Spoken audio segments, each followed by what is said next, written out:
The Roman Empire Colosseum, aqueducts, laws, philosophy. A symbol of civilization and order, the one we read about in textbooks.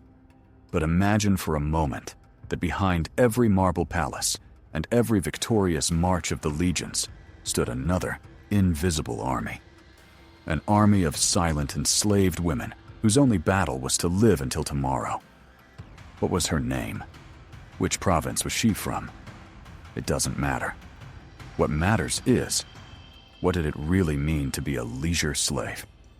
And why was that fate worse than death in the Colosseum? It began long before the market. It began in distant lands Rome called its provinces, in the forests of Gaul, on Britain's misty shores, or among the harsh Germanic tribes. During yet another campaign, legionaries took captives. Men were usually killed or enslaved for heavy labor, while young women and girls faced another fate. They were chained and driven hundreds of kilometers to Rome. That march was the first circle of hell. Dozens of captives, shackled to a single chain, trudged under scorching sun or icy rain, getting only a handful of grain and a gulp of water a day. Many collapsed and died on the road. Their bodies were simply left by the roadside. Those who survived ended up at the slave market. Picture a vast, filthy square, thick with shouting, the stench of sweat and fear. Here, people were merchandise. In charge was the slave dealer, the mango. He was a consummate professional. He knew how to present his goods. Girls were made to wash. Their bodies were rubbed with oil so their skin would shine. Their hair was arranged in elaborate styles, all to dazzle buyers. They were put on special rotating wooden platforms so they could be examined from every angle. They stood there for hours, naked, while buyers milled around. It was a true livestock inspection. A buyer, often a brothel owner called a leno, would come up and examine everything without shame. He'd open her mouth to check her teeth. He'd feel her muscles, inspect the skin for scars. He might make her jump or jog in place to test her endurance. The whole process was accompanied by the dealer's cynical patter, praising her youth and health. Around each neck hung a tag. The titulus listing origin, age, skills. It often included defects too. Prone to escape, has falling sickness. Price depended on many factors. Youth, beauty, and exotic looks. The fair hair of a Germanic woman or the dark skin of a Nubian could drive it sharply up. Once the price was set, came the last, most degrading ritual. The new owner took out a red-hot brand. That moment was the point of no return. The smell of burning flesh, the sharp, piercing pain, and a mark of ownership was seared into her skin forever. It was the seal of slavery, louder than any words. She is a thing. She belongs to me.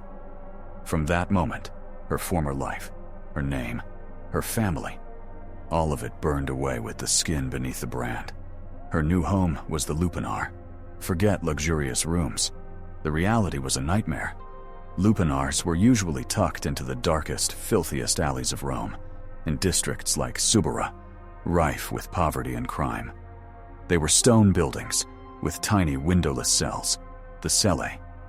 Inside such a room, barely larger than a closet, there was nothing but a stone bed, sometimes covered by a straw mattress crawling with insects. The walls were scrawled with clients' names and crude drawings. The air was stale, steeped in sweat, cheap wine, and despair. Her day was an endless stream of strangers. She had to serve whoever was brought in, drunken soldiers venting their rage, brutal gladiators inured to violence, wealthy patricians seeking thrills behind the veil of night. Sometimes even boys brought by their fathers, for initiation into manhood. No one saw a person. She was only a tool for their desires. The leno was God and devil in one. He controlled her every breath. He decided when she ate, slept, worked. Food was meager, a bowl of cheap lentil stew or a crust of stale bread, just enough to stave off starvation. Refusal or the slightest disobedience was punished with theatrical cruelty. Flogging with whips tipped with lead balls was routine. After such a beating, she still had to work, hiding bruises and welts. Hygiene was non-existent, leading to constant illness. She had no chance even to wash properly. No one spent money on her treatment. If she fell sick, that was her problem. They used her until she could no longer stand, spreading disease as she went. She was infamous, dishonored. By Roman law, she occupied the very bottom rung of society. She was forbidden to wear respectable clothing like the stola that married Roman women wore. Instead, she was forced to wear a short, bright tunic and dye her hair blonde so everyone could spot what she was from afar. She was an outcast, an invisible shadow in the great city. The worst part of her condition was total, absolute rightlessness. In the eyes of the law and society, she wasn't a person. She was a thing, like a table, a chair, a household animal. Legally, she was dead.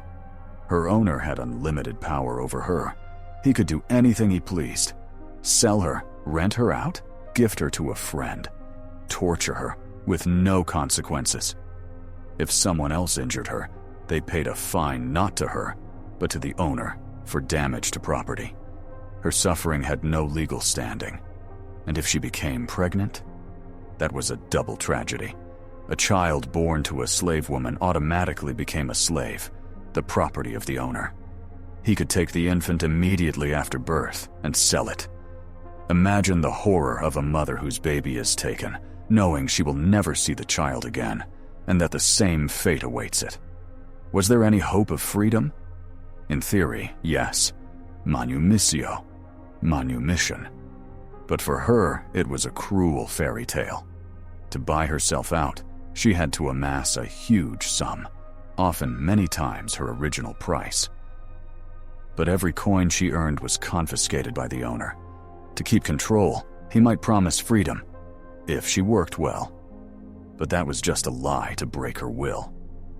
Escape was a kind of suicide. Rome was plastered with notices of runaway slaves, with detailed descriptions and rewards offered. Any citizen could seize her and return her to the owner. Punishments were exemplary in their brutality. They might brand "Thug Fugitive" on her forehead. They might send her to crucifixion. The system was built to kill even the thought of resistance. Time was her chief enemy.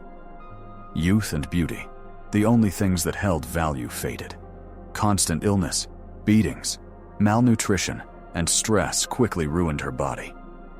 By 30, she looked like an old woman. Her skin lost elasticity. Wrinkles etched her face. Teeth fell out. She became unsellable stock. When she no longer earned for her owner, her fate was sealed. In the best case, she was sold for a pittance into heavier labor, to quarries to haul stone until she died, or to mills where former beauties, chained, pushed heavy millstones around. A slow, agonizing death from exhaustion. In the worst and most common case, they simply disposed of her like a broken object. The owner might ferry her to the island of Aesculapius in the Tiber. That place was an unspoken graveyard for unwanted slaves. They were brought by boat and left to die of hunger and cold among hundreds of the same.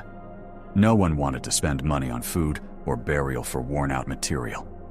Her life, perhaps begun in a free family, far from Rome, ended in complete oblivion. No one recorded her name. No one set a grave marker. She vanished as she had arrived, an anonymous victim of a great and ruthless empire. Her body most likely went into a common pit for the poor and enslaved. So looked civilized Rome, builder of the Colosseum and aqueducts. Its foundations were mixed with broken lives and the tears of thousands of such nameless women whose names never made it into history. Next time I'll tell you how slaves took revenge on their owners, and it was the most savage revenge you can imagine. If you want it, say so in the comments.